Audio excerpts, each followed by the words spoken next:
Si eres empresa y tienes un proyecto de I+D empresarial, tenemos la financiación pública que necesitas. Préstamos bonificados del CEDETI para I+D empresarial. Desde 175.000 euros y hasta un 30% que no es necesario devolver. Más información en cdti.es. Préstamos bonificados del CEDETI. Porque juntos seguimos ayudando a crear futuro. Centro para el Desarrollo Tecnológico y la Innovación. Ministerio de Ciencia, Innovación y Universidades. Gobierno de España. Vía Limpia. Presenta Rubén Gil.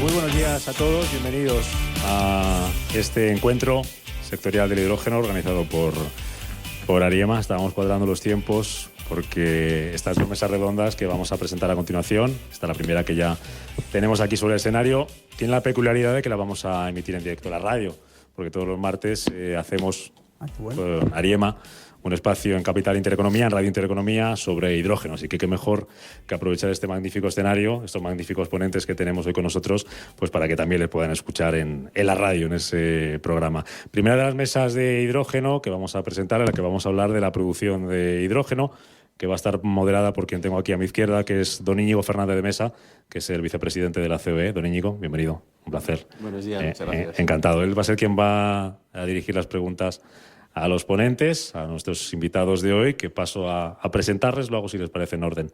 Según están sentados, Alan Ripa, que es el CEO, el consejero delegado de Acciona Plug. Alan, bienvenido. Encantado, buenos días. María Molina, que es la directora de estrategia de hidrógeno de CEPSA. María, bienvenida. María, no, me he ido a la última. Al final sigo yo el guión y así no me pierdo. María, bienvenida, gracias. También con nosotros Iván Molina Saera, que es el director de hidrógeno de Iberdrola. Le tengo por allí. Iván, bienvenido. Maribel Rodríguez Olmo, que es la directora de hidrógeno de Repsol. Maribel. Encantada, muchas gracias. Gracias. Y Alba Soler, que es Power2X Director de Voltalia. Alba, bienvenida. Gracias. Así que le cedo la palabra al moderador de esta mesa redonda, en la que vamos a hablar de producción del hidrógeno. Adelante, Íñigo. Bueno, muchísimas gracias, Rubén, y muchísimas gracias, Ariema, por invitarme a este coloquio sobre un tema que yo creo que está muy de moda y es muy importante, que es el hidrógeno, y del que todo el mundo habla, ¿no?, como un elemento importante en el desarrollo energético de España y de Europa, y como un elemento que puede ayudar a la descarbonización de aquellos sectores donde la electrificación no es posible o es muy poco probable, ¿no? El hidrógeno tiene ya una cierta historia en España desde la hoja de ruta del año 2020 o muy recientemente del Plan Nacional de Energía y Clima, donde se establecen nuevos objetivos para aumentar la producción de hidrógeno en España, o la propia Unión Europea, donde ha cuadruplicado sus objetivos para digamos, aumentar el consumo de hidrógeno verde, ¿no? Sin embargo, hay muchos retos. Yo creo que aquí tenemos muy buenos ponentes, ¿no?, para analizar los retos del hidrógeno verde. Qué duda cabe que sigue siendo mucho más caro que cualquier alternativa, ¿no?, desde, por supuesto, el gas, pero también el hidrógeno gris, etcétera, ¿no? Y este es una de las grandes, retos que tiene. Pero al mismo tiempo, para España, yo creo que ofrece una gran oportunidad, ¿no? Yo creo que y siempre lo decimos en la COE, ¿no? Es decir, por una vez en la vida nos han tocado buenas cartas que jugar, ¿no? El futuro económico, en cierta forma, está en tres vectores, ¿no? Yo siempre lo digo, el vector, digamos, de sanidad, una economía envejecida como la europea, y donde España es un gran destino, digamos, para la jubilación, y donde la prestación de servicios en España, de ese tipo de servicios, puede ser importante. En segundo lugar, el tema de las telecomunicaciones, donde tenemos los enganches de los cables con Estados Unidos y con Asia, y eso está dando muy buena oportunidad, por ejemplo, para otro sector como pueden ser los data centers. Y en tercer lugar, pues todo lo que sea la producción de energía verde, donde está el hidrógeno, ¿no? España, por lo tanto, tiene una magnífica oportunidad, y el hidrógeno verde es muy interesante desde varios puntos de vista, ¿no?, para España. En primer lugar, porque es un elemento que puede ser importante para la transición energética y la descarbonización, y digamos nos ofrece oportunidades donde la electricidad no llega. En segundo lugar, y yo creo que es un tema muy importante, y lo hablaba con Rubén antes, ¿no?, todo el tema de la autonomía y la seguridad energética, ¿no?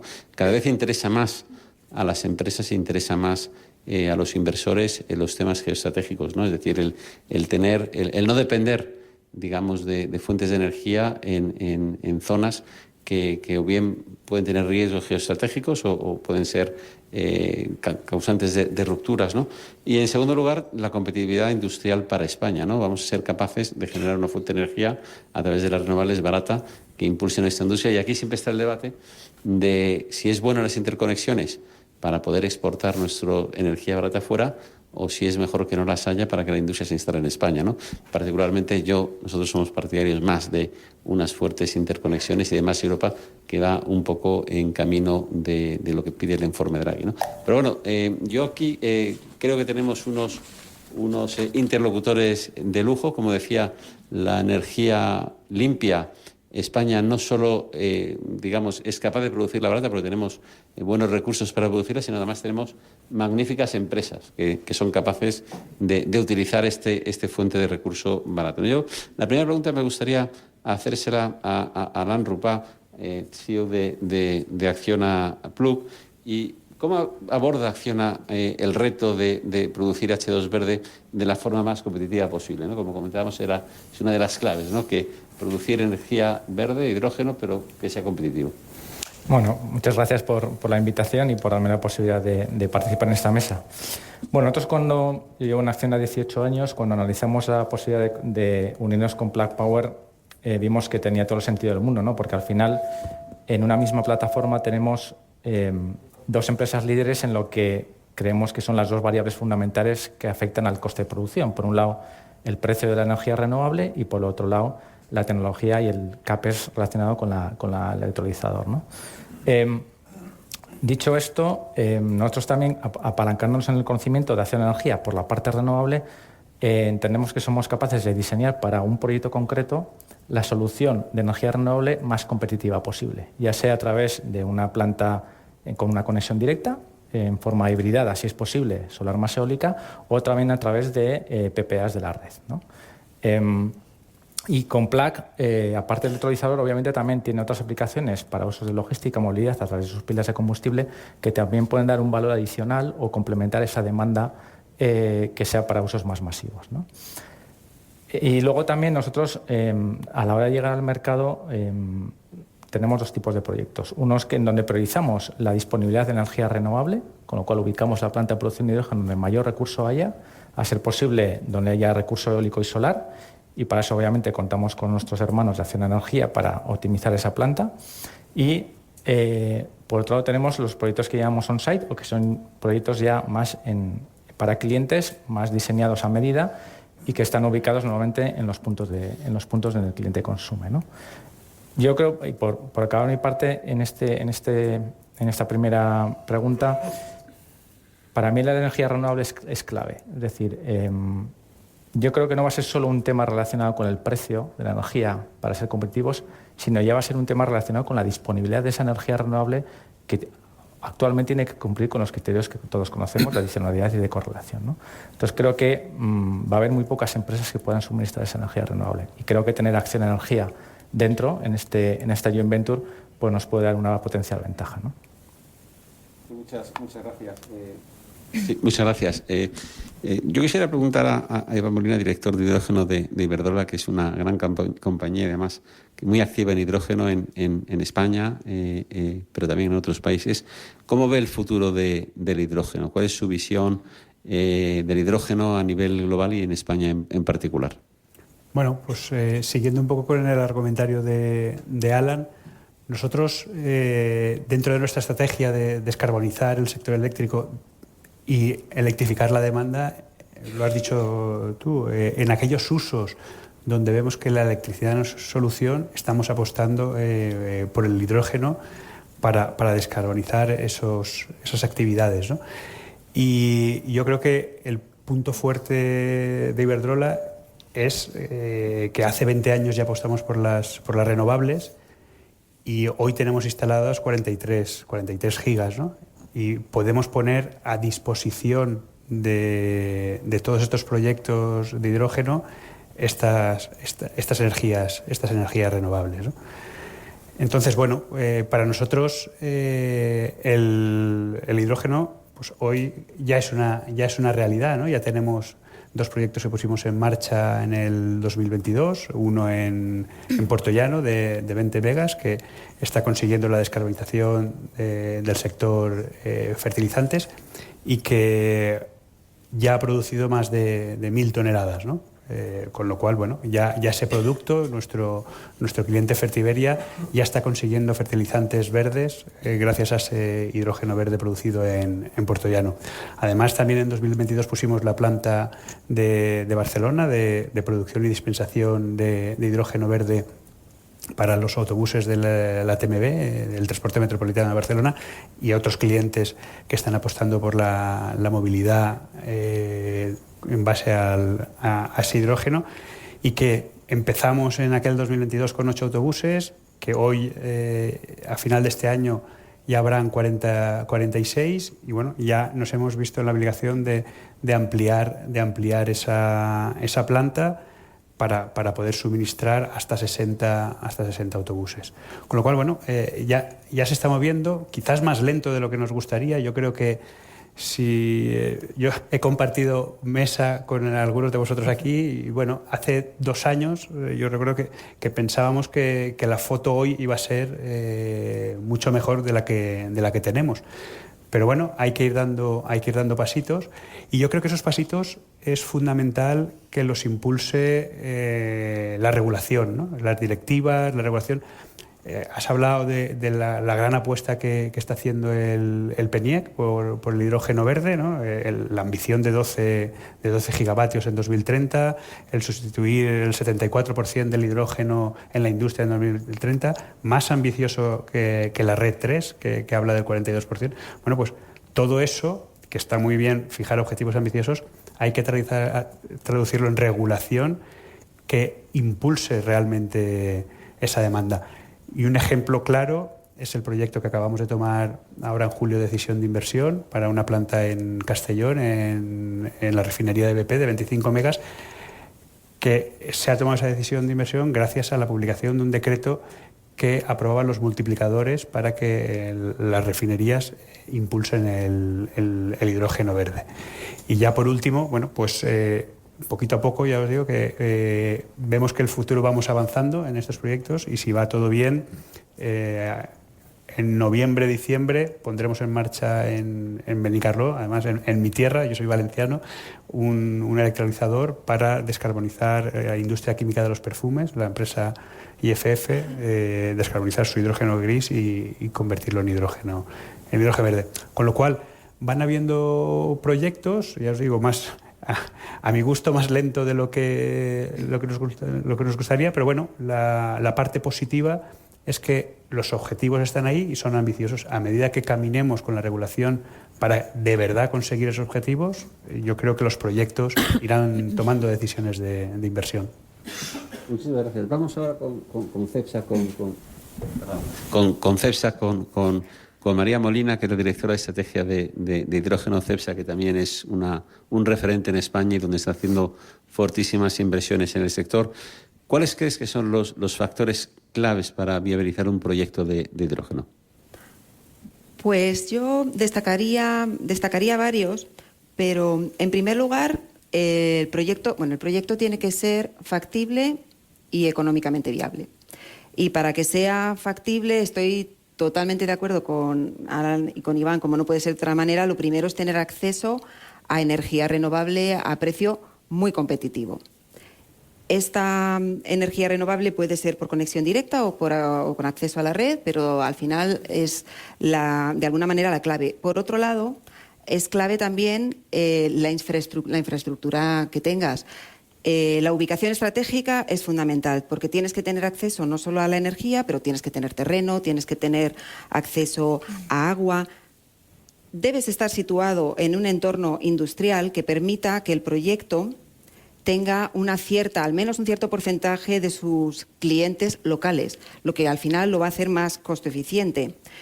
Y tienes que tener acceso, desde nuestro punto de vista, a puertos. Mientras no haya una red de tuberías de hidrógeno que permitan transportarlo, hoy por hoy el puerto es esencial para poder llevar tu producto a donde lo necesites. Y desde el punto de vista de que sea rentable en un mercado y una industria que realmente estamos generando entre todos, pero que hoy no está ahí, lo que nosotros vemos es que en CEF sabemos que lo que es necesario son alianzas. Alianzas a lo largo de toda la cadena de valor. Alianzas para el suministro eléctrico, alianzas para el suministro de los bienes de equipo, los electrolizadores, la tecnología, por supuesto para conseguir subsidios y, en últimas, al final hay que cerrar el círculo con el offtake y los clientes. En nuestro caso, todo nuestro proyecto estrella en producción de hidrógeno y sobre todo sus derivados, que son al final nuestro último objetivo, porque para nosotros el hidrógeno no deja de ser un producto intermedio, y nuestro Valle Andaluz del Hidrógeno se basa precisamente en todo lo anterior, en alianzas o nuestro propio desarrollo de renovables, en nuestras ubicaciones estratégicas en los Energy Parks, donde contamos con el terreno, donde contamos con el agua gracias a los esfuerzos que están haciendo los parques energéticos para reducir su propio consumo y para poder utilizar aguas residuales después tratadas.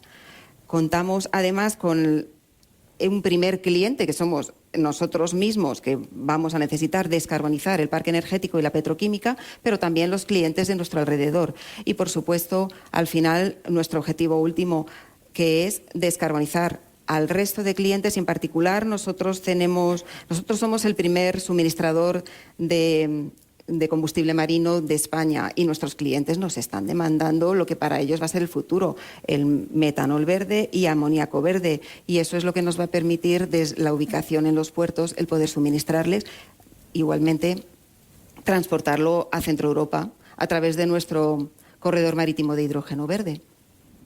Muchísimas gracias. Maribel Rodríguez, directora de hidrógeno de Repsol, la otra gran compañía española, también con grandes inversiones en hidrógeno. ¿Qué mecanismos se pueden fomentar para activar la demanda de hidrógeno y qué lecciones habéis aprendido en Repsol en la producción del hidrógeno renovable? Bueno, pues muchas gracias. Lo primero, y atendiendo a la primera pregunta, ¿qué mecanismos se pueden fomentar para incentivar la demanda? Bueno, yo aquí coincido con lo que se ha dicho en esta mesa, ¿no? Que al final el hidrógeno es una vía de descarbonización. Entonces, cuanto más competitiva sea esa vía de descarbonización, pues más fácil vas a hacer que lo demanden, ¿no? Entonces, ¿cómo están haciendo en otras geografías o cómo estamos viendo que se podría incentivar? Por supuesto, esa energía renovable que tiene un peso fundamental en el coste de producción del hidrógeno, pues todos los mecanismos de incentivo de asociar, pues de exención de peajes, exención de cargos, pues eso facilita de alguna manera que esa energía de alguna manera sea más competitiva para la producción de hidrógeno. Por otro lado está el aspecto de la demanda. Es claro que el hidrógeno va a prosperar si hay entidades que lo demandan, y esas entidades quieren descarbonizarse pero sin perder su competitividad. Con lo cual, por ejemplo, mecanismos como contrato por diferencias, es decir, pues por ejemplo, ahora que es todavía más caro esta solución, que puedas tener algún tipo de ayuda en los años iniciales para luego, de alguna manera, pues llegar a un ratio de compensar ese incremento de costes, pues eso podría ser una ayuda, o como se está haciendo en otros países también con el biometano, de generación de subastas también, pues eso es otro mecanismo de alguna manera que pueda incentivar, ¿no? que haya más volumen de hidrógeno producido, y para esas subastas necesitas red. Con lo cual, la minimización de almacenamiento por cada proyecto, eso también tiene un impacto muy relevante en los costes asociados a el hidrógeno producido en una misma ubicación. Si tú eres capaz, por así decirlo, de conectar distintos nodos de producción de hidrógeno sin tener que cada núcleo de producción tener su almacenamiento per se, eso también te minimiza los costes del proyecto. Con lo cual, sí que estoy un poco de acuerdo con lo que se ha dicho hasta el momento de esto. Tú lo has dicho al principio, es una alternativa cara si lo comparas con los combustibles fósiles, pero no es una alternativa, no es la peor alternativa cuando estás hablando de descarbonización.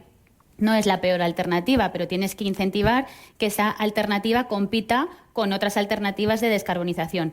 Con esto no estoy diciendo que sea la mejor opción para todo, ¿eh? Ahí pues también coincido con Iván en que bueno, pues habrá nichos que se puedan descarbonizar mejor electrificando y otros pues con el hidrógeno. Pero, por ejemplo, para industrias como Repsol, que ya per se utiliza el hidrógeno, el trasladar ese hidrógeno gris que lo produces por gas natural, por reformado de gas natural, sustituirlo por hidrógeno verde, ya tiene un potencial de descarbonización muy alto. Con lo cual, de alguna manera, es acompasar el incentivo regulatorio para que esa demanda, bueno, pues se active progresivamente. Es verdad que en las empresas de oil and gas, pues con la Red 3 está más o menos claro, ¿no? Un poco en qué va a quedar. Luego tendremos que ver con el PNIE, que al final la transposición en qué queda, pero bueno, ya tenemos unos números. Para industria, pues igual, si se sustituye el 42% del hidrógeno o se sustituye el 74%, eso solamente va a pasar si esa industria puede permitírselo, porque si no, la realidad es que no va a pasar.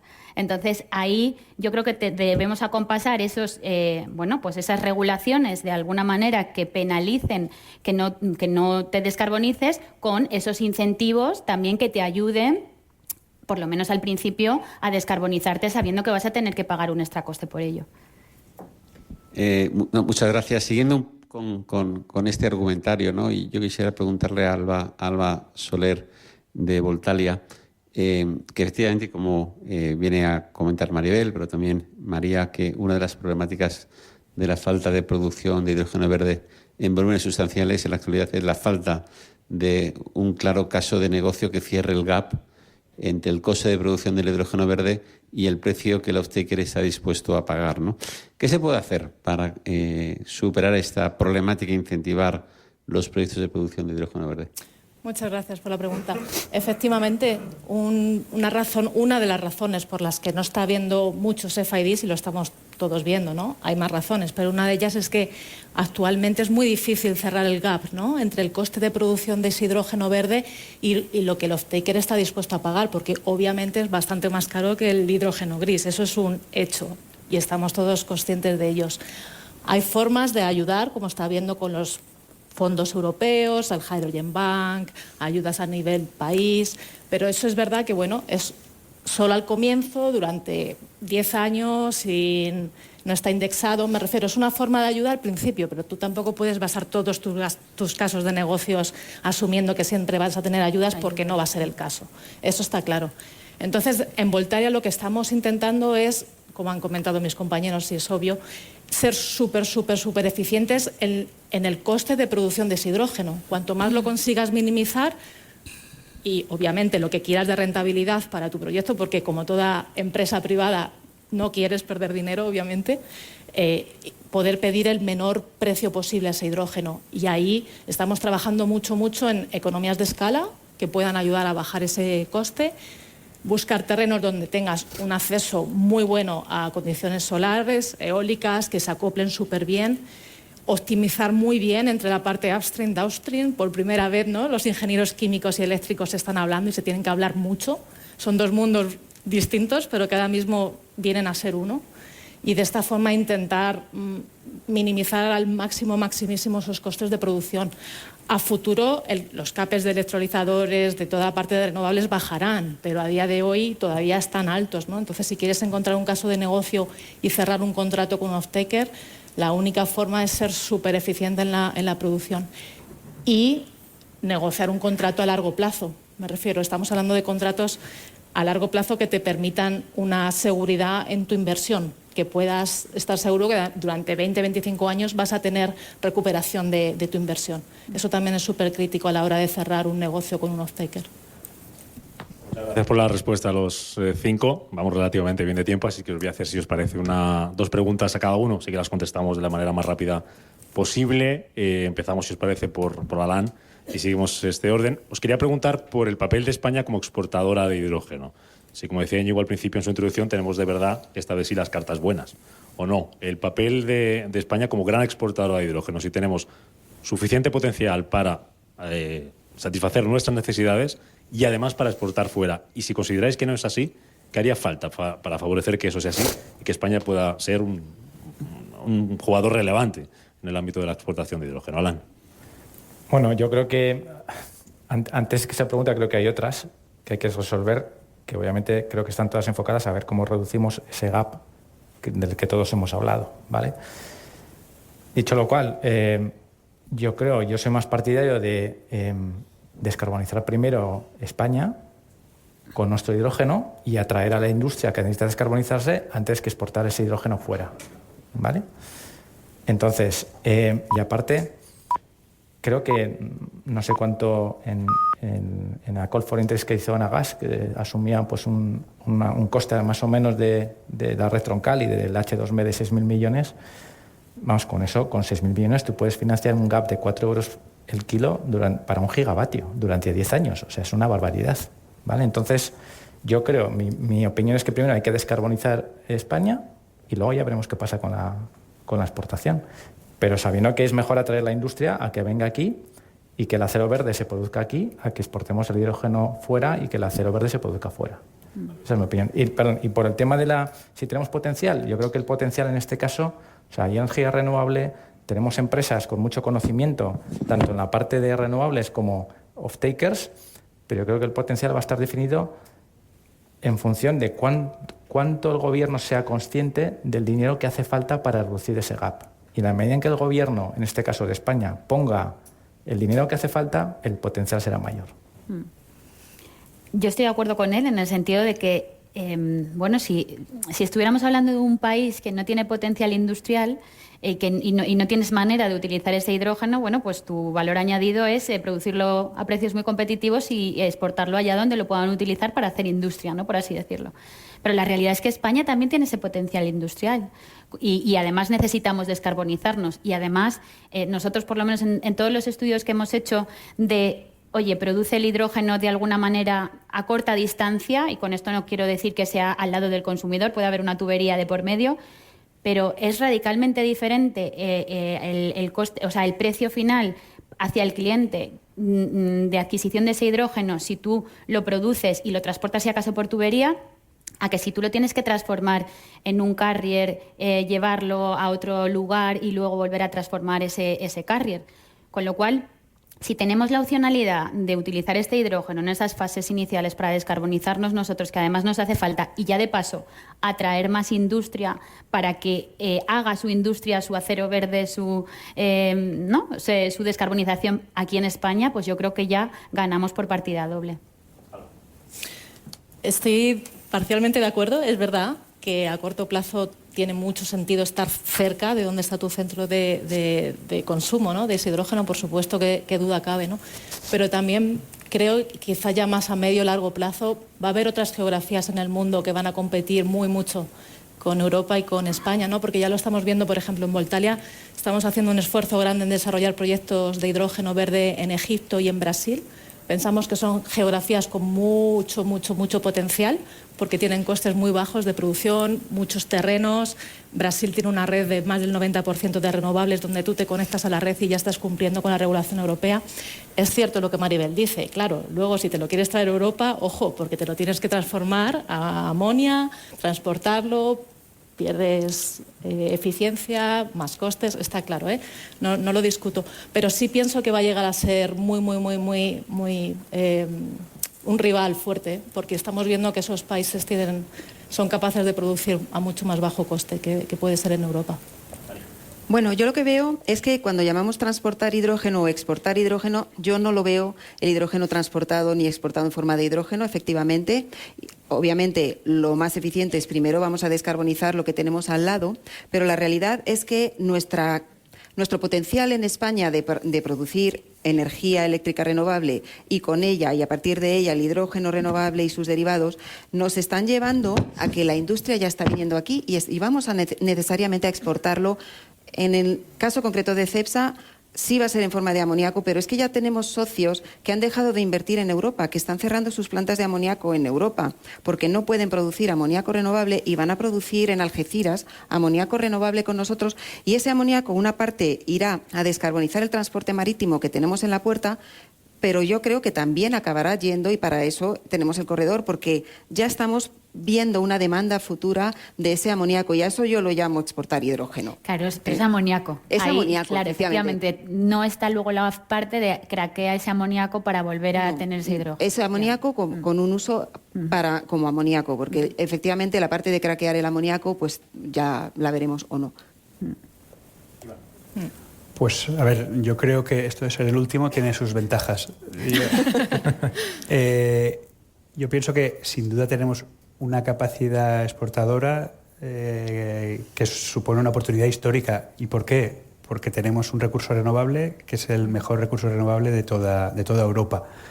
Pero estoy de acuerdo que lo haría en dos fases. Yo creo que debemos de aprovechar en una primera fase para atraer toda la industria que podamos traer y generar industria nueva, no solo atraer industria, sino generar industria dentro de la cadena de valor para producir esos equipos, esos bienes y servicios que hacen falta para las plantas de hidrógeno. Y luego, por añadir algo a lo que han dicho mis compañeros, creo que el reto para conseguirlo está en una mayor inversión en redes eléctricas, tanto de transporte como de distribución. Hoy sabéis que están topadas por un porcentaje del PIB, y para todos los proyectos que tenemos delante, bueno, ya no son los proyectos de hidrógeno, se están quedando proyectos industriales que nada tienen que ver con el hidrógeno sin conexión, porque no tenemos las redes suficientes, con lo cual yo creo que el reto hoy lo tenemos ahí para conseguir ser lo que podemos llegar a ser si aprovechamos todo ese recurso renovable y jugamos bien nuestras cartas. Pero el momento es ahora, no de aquí 10 años. Os hago la última, así que os pido ya casi un titular, ¿no? Son los proyectos que vamos conociendo cada vez más, de mayor tamaño, de producción de hidrógeno por electrólisis. ¿Están teniendo vuestras empresas problemas para encontrar electrolizadores de esa potencia? ¿Cómo veis la industria de electrolizadores en Europa? Empiezo, Iván, contigo por no darte ventaja ahora. No, a ver... a mí cuando hablamos de esto me gusta decir que hoy todavía estamos en una fase, Alan me lo ha escuchado varias veces, preindustrial. Están desarrollando los equipos, pero la situación real es que hoy, para los proyectos que estamos desarrollando, no estamos teniendo problemas porque no hay tantos proyectos como nos pensábamos que iban a haber hace 2 años. Y sí que es verdad que los proyectos de grandes megas al final son proyectos de stacks pequeños. Si hablas de PEM de 1 o 2 megas y si hablas de alcalino de unos 5 megas, puestos en paralelo, ¿no? Como hemos visto en alguna de las presentaciones de esta mañana. Con lo cual, efectivamente, todo eso evolucionará, por supuesto. Sí, nosotros tampoco estamos encontrando problemas. Es verdad que establecimos alianzas ya hace unos meses también para garantizarnos pues, con suministradores de primer nivel que íbamos a trabajar juntos para que fueran ellos capaces de suministrar estos equipos, pero la realidad es que cada día aparecen más y ahora mismo hay otros suministradores que tienen unos paquetes de 100 megas ensamblables y que te ofrecen 500 y 1 giga inmediatamente. No estamos encontrando ninguna dificultad en ese sentido. Por nuestra parte tampoco. Yo solo recalcar la importancia que hemos estado analizando, ¿no? Que es comparar manzanas con manzanas y peras con peras cuando comparamos distintas ofertas de electrolizadores. Eso es súper importante. O sea, no hemos visto problemas a la hora de suministro, pero sí prestar mucha atención a estar seguros que estamos comparando las cosas correctamente, porque hay mucho detrás, ¿no? Cuando se reciben las distintas ofertas. Bueno, ahí sumarme un poco también a lo que han dicho mis compañeros, porque la realidad es que es eso. Yo creo que las empresas de electrolizadores estaban planeando que ya hubiera más demanda de la que hay real en cuanto a FIDs ya para hacer una orden de compra de esos electrolizadores, con lo cual nosotros en ese punto no estamos viendo como restricción. Sí que es verdad que, por ejemplo, en el caso concreto de Repsol, como estos proyectos del hidrógeno además se juntan con otros proyectos de transición energética que estamos desarrollando, quizá nuestro malla, o sea, por así decirlo, donde tenemos más restricciones es en la ejecución luego ya de los proyectos. Y ahí totalmente de acuerdo con lo que dice mi compañera, que un electrolizador no es como si compras una lavadora y ya es el equipo completo y ya comparas una lavadora de una marca con otra lavadora de otra. Al final el alcance de la oferta pesa mucho, y es cierto que es muy diferente lo que ofrecen unas marcas y otros, y lo que necesitas adicionalmente que te suministre terceros, porque no está en el alcance del propio electrolizador. Y entonces ahí sí que es verdad, con pasar esos tiempos, ¿no?, de el suministro del electrolizador con todo el suministro del balance de planta, por así decirlo, bueno, pues quizá ahí sí que pueda haber algunas más tensiones para compasar los tiempos. Pero concretamente de electrolizadores no estamos viendo restricciones. En nuestro caso tampoco, o sea que, y ojalá tengamos ese bendito problema, porque eso significa pues que los proyectos van saliendo, ¿no? Nosotros en la alianza con Plug Power obviamente creemos pues una ventaja en el sentido que tenemos un acuerdo preferencial para el suministro en tanto a precio y en tanto a plazo de los electrolizadores de Plug. De momento no hemos tenido que utilizar ese acuerdo, aunque estamos cerca de llegar al FID de uno de los proyectos que tenemos, de 25 megavatios. Y yo, por adelantar un poco y dar un poco de aportar algo diferente, yo creo que vamos a tener que estar peleando por el equilibrio entre un electrolizador que sea competitivo y un electrolizador que sea fiable, bancable, ¿vale? Es decir, encontrar las dos cosas ahora mismo creo que es muy difícil, porque obviamente los electrolizadores más competitivos parece que son los chinos, ¿okay? Pero después los que son bancables o los que son más fiables son los occidentales, ¿vale? Entonces, yo creo que ahí los tecnólogos tienen que hacer un esfuerzo importante en o los chinos ser fiables y bancables o los occidentales en reducir sus costes, ¿no? Para todos contribuir también a reducir ese gap del que todos hemos hablado. Pues ha sido un lujo tener una mesa para hablar de producción de hidrógeno con estas empresas punteras importantes, con Acciona, con Repsol, con Voltalia, con Cepsa, con Iberdrola. Así que muchas gracias a los 5, a Iván Molina de Iberdrola, María Molina de Cepsa, a Alan Ripa de Acciona Plug, a Maribel Rodríguez de Repsol y a Alba Soler de Voltalia. Gracias a los 5 y gracias también a nuestro moderador, a don Íñigo Fernández de Mesa, el vicepresidente de la COE, por acompañarnos hoy aquí en este encuentro sectorial del hidrógeno.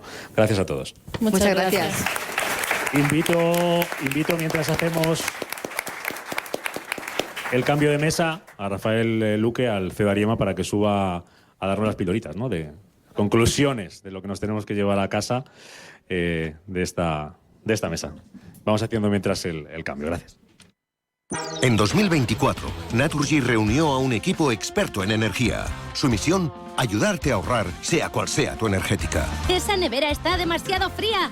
Lavadora mejor en modo eco. Es el equipo ahorro. ¿Termostato regulado? ¡Listo! Encuéntralo en las redes sociales de Naturgy y empieza a ahorrar. Una casita, con un jardincito y un garajito, con su saloncito y su terracita, con vistas a una piscinita. Admítelo, tú lo que quieres es un casoplón. Hipotecas Cuchabank. Admítelo. Cuchabank.es. Si eres una agencia inmobiliaria y quieres incrementar el número de operaciones de alquiler, entra en plandeprotecciondealquiler.com, la única plataforma especialista en la gestión de garantía de alquiler a través de profesionales inmobiliarios. Si eres un propietario e inversor y quieres garantizar la rentabilidad de tu alquiler, plandeprotecciondealquiler.com, con el respaldo asegurador de compañías de primer nivel inscritas y supervisadas por la DGS. Desde Chocolates La Casa y con motivo del Día Internacional del Cáncer de Mama, tenemos una propuesta muy sencilla. Una tableta, una donación. Así, todo el beneficio de la nueva tableta La Casa Mi Momento Solidaria irá destinado a la investigación del cáncer de mama. Aportemos juntos nuestro granito de cacao. La Casa, desde 1852. Llega un momento en la vida en el que dejas de hacer lo que deberías para empezar a ser tú. Es entonces cuando empiezas a elegir. Alegría de vivir cuando estás cerca de mí. El Pozo 1954. Elige lo que te emociona. Si eres emprendedor, profesional o empresario y quieres estar al día en los temas que afectan a tu empresa, Cultura Emprende es tu programa. De la mano de Alejandra Rompedrique, Víctor Delgado y Ángel Calvo Mañas, conocerás las experiencias de otros empresarios y estarás al día en marketing, formación, tecnología, fiscalidad, eventos y más. Los viernes de 6 a 7 de la tarde en Radio Intereconomía.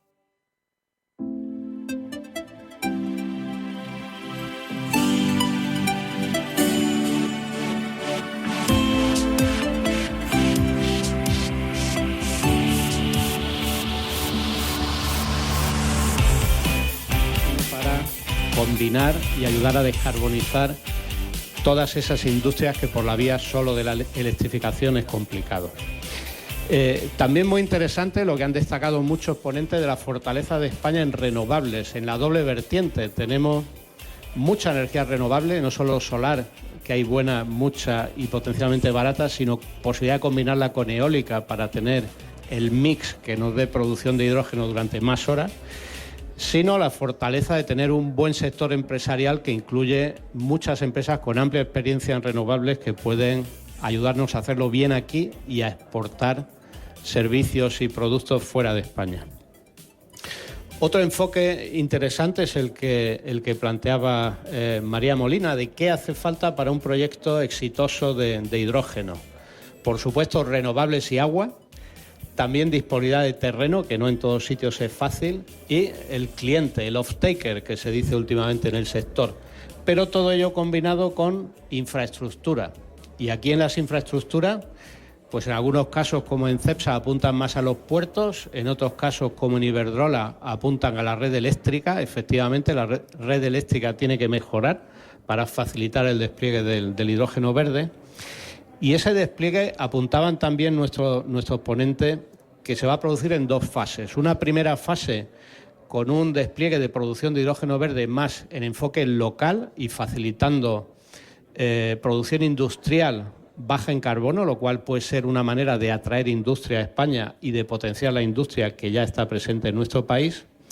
Y en una segunda fase más orientado a la exportación o bien de hidrógeno, que es una opción técnicamente compleja y no económica, y quizá en una fase inicial por la vía de otros carriers, otros productos intermedios como el amoníaco, para ir abriendo la puerta a la gran tubería que nos permita exportar hidrógeno al resto de Europa.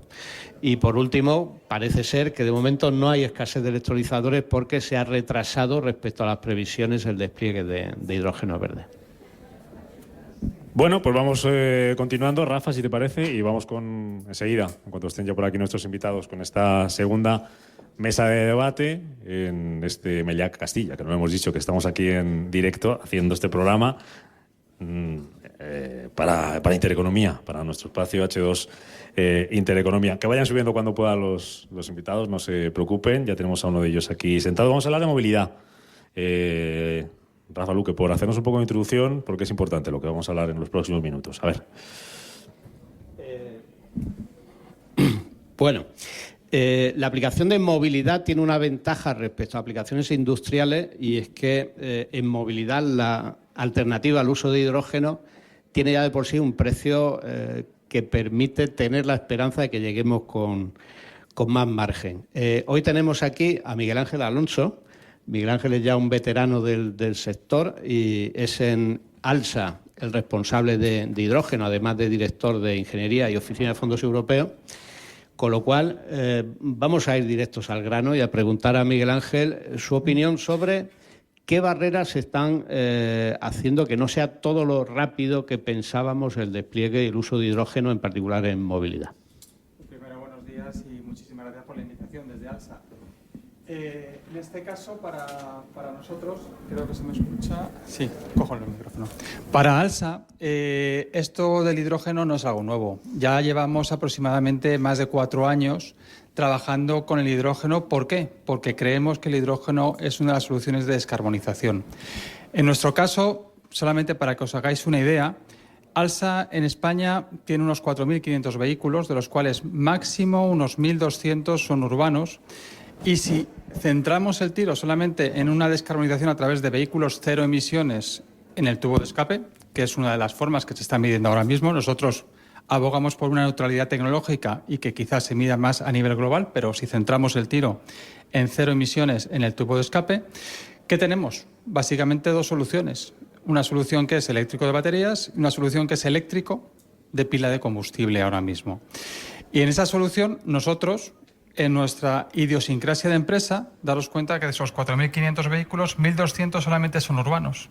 Y de esos urbanos, más o menos, solamente un 60% podríamos intentar transicionar a vehículos de baterías, porque nos tendríamos suficiente autonomía para cambiar vehículo por vehículo, el vehículo diésel actual por el de baterías.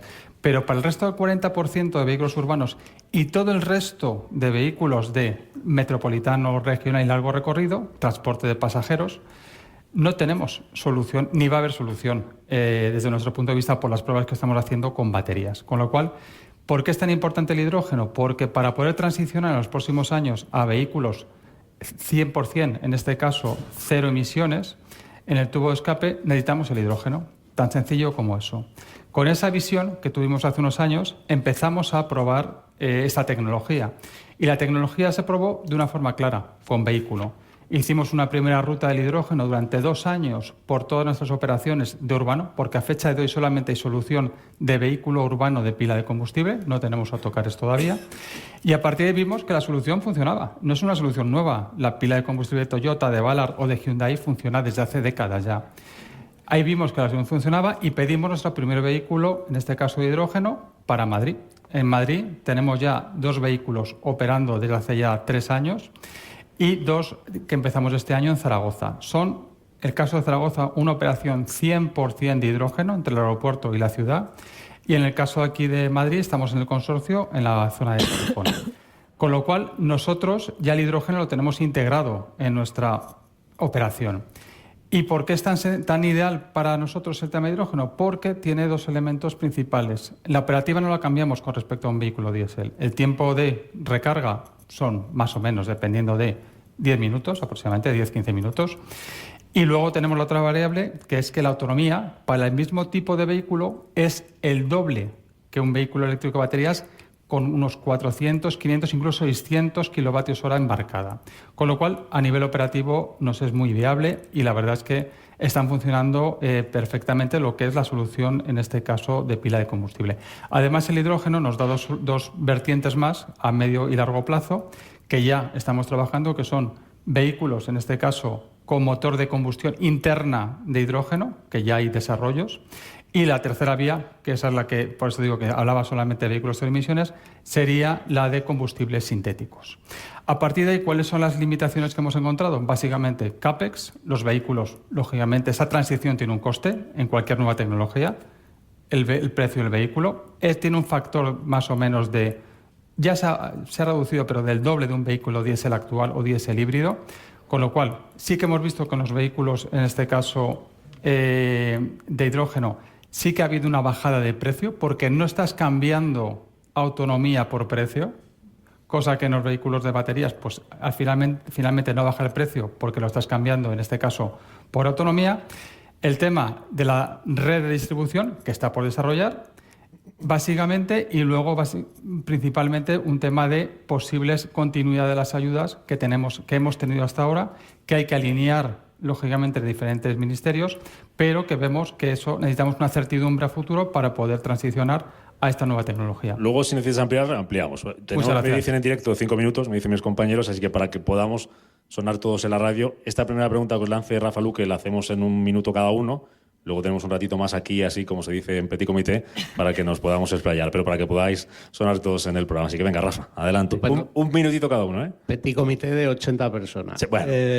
Bien, vamos a seguir por el orden que estamos sentados. Paula de Alpic, cuéntanos, por favor, algo de vuestra experiencia, que tenéis mucha, en organizar el suministro de hidrógeno para vehículos como aquí Alsa y en particular, en vuestro caso, en Suiza, la mayor flota de camiones que hay en Europa. Sí, muy bien, pues nada, buenos días y muchas gracias por contar con nosotros en esta mesa. Yo creo que la respuesta a esta pregunta me va a ser muy difícil darla en 1 minuto, pero bueno, nosotros tenemos un proyecto que yo creo que es muy interesante. Este proyecto está en Suiza y digo que es muy interesante porque es uno de los mayores o el mayor ecosistema de producción de hidrógeno renovable para la descarbonización del transporte por carretera. Es un proyecto que está en Olten, muy cerquita de Zúrich, y por estructuraros un poco cómo es el proyecto, es una central hidroeléctrica que es de Alpic. Nosotros somos una utility suiza, tenemos muchas centrales hidroeléctricas allí en el país y una de ellas alimenta de manera directa a un electrolizador. Es un electrolizador de 2 megas, produce unas 300 toneladas de hidrógeno renovable al año. Este electrolizador está operado por Hydrospider, que es la sociedad que da nombre al proyecto, que está participada un 45% por Alpic, un 45% por Hy2Energy, que es quien empezó a engranar este proyecto en 2018, y un 10% por Linde. Este hidrógeno que se produce, estas 300 toneladas anuales, se llevan a 16 HRS que hay en el país. Tanto la producción como la logística es realizada por Hydrospider y es de ahí donde nosotros ganamos toda esta experiencia. Y en estas 16 HRS repuesta, como decías, una flota muy importante de camiones de hidrógeno. Esta flota son 47 camiones en este momento. Son camiones Hyundai, es el modelo Extend, 34 toneladas. Son camiones que tienen una autonomía de unos 400 kilómetros. El tiempo de repostaje, tiene un depósito de 31 kilos de hidrógeno en el depósito, con un tiempo de repostaje de 20 minutos. Y esta flota de camiones el dueño de esta flota de camiones es una empresa participada por 80% Hyundai, 20% Hy2Energy, que es esta empresa suiza que os digo que engranó todo este proyecto. Y ellos le prestan el servicio en un modelo como pay-per-use al usuario final, que en general son cadenas logísticas. Entonces tenemos la producción de energía renovable, se suministra al electrolizador, de ahí se lleva las HRS y hay una empresa que es la dueña de los camiones que le da servicio al usuario final. Y bueno, es un proyecto que en cuanto a la experiencia, si bien es un proyecto piloto, ha funcionado muy bien. Empezó a operar en octubre de 2020. En octubre de 2022 se hacía se habían recorrido en torno a los 5 millones de kilómetros. Y ahora, a fecha de hoy, tenemos ya recorridos 10 millones, con lo cual, dame 10 segundos, con lo cual es un piloto que ha ido muy bien. Son 2 megavatios, lo queremos escalar a 10 y los camiones también están dando muy buen resultado, que si bien aquí hay 47 camiones, en realidad en Suiza hay ya puestos en Suiza 140, se han mandado 60 a Alemania y acaba de llegar el primero a Francia. Me voy a ir con la producción hecha y la productora del programa me va a agradecer porque le permite a la radio que se vengan un día contigo, Rafa, como no le vamos a poder escuchar nosotros aquí ahora en este encuentro sectorial, pero les invito a que se vengan a la radio un día a don Ramiro Arcas, que es director de desarrollo de negocio de Arquimea, y a don Francisco Cabrera, que es el director comercial de Nuevas Energías de Cetil. Así que tenéis que decir sí y nos vemos un día a la radio y os escuchan. Despedimos la conexión aquí para el directo y nosotros, como decía Rafa, nos quedamos aquí en este petit comité de más de 80 personas. Tenemos aquí, que no es poco. En la radio no hablamos delante de tanta gente, al menos cara a cara todos los días, así que nos quedamos. Gracias, compañeros. Ahora sí, seguimos. Escucha Capital Intereconomía. Esto es Intereconomía. La dirección de Radio Intereconomía no se responsabiliza ni comparte necesariamente las opiniones y consejos de sus colaboradores o las realizadas por terceros ajenos a este programa.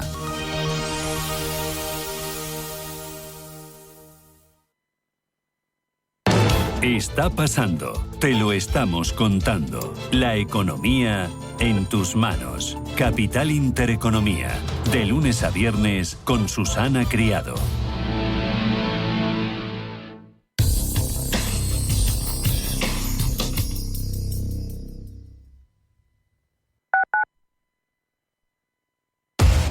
Somos aquello que siempre quisiste ser. Creamos aquello que siempre quisiste tener. Las reglas del juego han cambiado.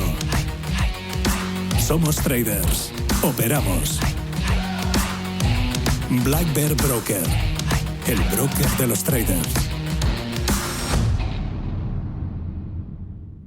¿Sabía usted que unos pies con problemas pueden paralizar nuestro ritmo de vida?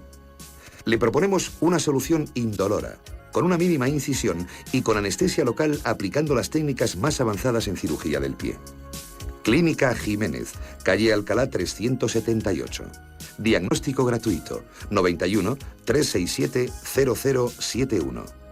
Centro reconocido y autorizado por la Consejería de Salud y la Comunidad Económica Europea, 91 367 0071. Si eres un family office, un inversor institucional y quieres invertir, Sirena Invest es tu aliado. Sirena Invest es una promotora inmobiliaria con más de 15 años de experiencia en el sector inmobiliario polaco que ofrece invertir en una de las economías más pujantes y rentables del mundo. Polonia. Recuerda, sirenainvest.com. Con Y. o llámanos al 648 019495. En el Soto de la Moraleja, restaurante Kionan Sui, de comida peruana, cantonesa y chifa, con una gran variedad de sabores y aromas que te dejarán boquiabierto. Junto al restaurante Inari Moraleja, calidad y satisfacción garantizada. Restaurante Kionan Sui, reservas y pedidos en el 910090830 o grupoinari.es. Te esperamos. Radio Intereconomía, la radio de los negocios para estar bien informado. Eres lo que escuchas.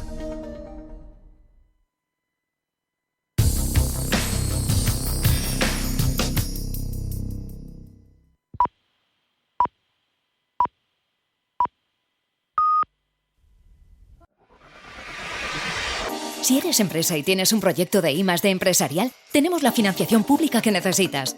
Préstamos bonificados del CEDETI para I+D empresarial. Desde 175.000 euros y hasta un 30% que no es necesario devolver. Más información en cdti.es. Préstamos bonificados del CEDETI. Porque juntos seguimos ayudando a crear futuro.